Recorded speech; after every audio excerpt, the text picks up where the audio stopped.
محمدی صلی اللہ علیہ وسلم نے امتی بنا کر بھیجا. انبیاء علیہ السلام جن سے گناہ ہونا تصور ہی نہیں ہے. کیا ہے؟ انبیاء علیہ السلام سے گناہ ہونا تصور ہی نہیں ہے. وہ معصوم نبی کیا ارادہ کرتے ہیں کہ اے اللہ ہمیں جو ہے نا محمد مصطفیٰ صلی اللہ علیہ وسلم کی امت میں امتی بنا کر بھیجنا تاکہ یہ شرف ہمیں بھی ملے. آج ہم نے نہ دعائیں کی نہ التجائیں کی. کیا پیدا ہوئے تو مؤذن آقا کا مبارک ہو کہ آقا علیہ السلام کا غلام بن کر آیا ہے. محمد مصطفیٰ کریم علیہ السلام کا غلام بن کر آیا ہے. یہ اعزاز کی بات ہے. یہ ہر کسی کو نصیب نہیں ہوتا.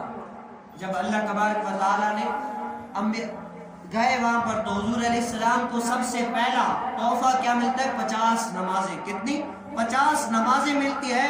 تو حضور علیہ السلام یہ نمازیں حضور علیہ السلام نے اسی طرح تو نہیں کہا. حضور علیہ السلام نے فرمایا قرۃ عینی فی الصلاۃ. یا نماز محمد کی آنکھوں کی ٹھنڈک ہے. کیا ہے؟ ٹھنڈک ہے.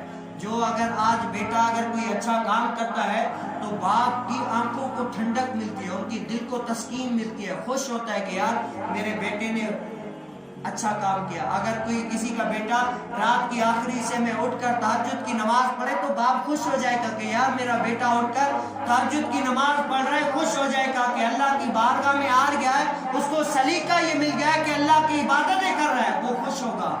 لیکن کیا وہ باپ خوش ہو سکتا ہے؟ بتاؤ جس محمد کی آنکھوں کی ٹھنڈک نماز ہے, اگر ہم وہ نماز پڑھیں تو حضور علیہ السلام کو کتنی ٹھنڈک پہنچے گی, کتنا خوش ہوگا.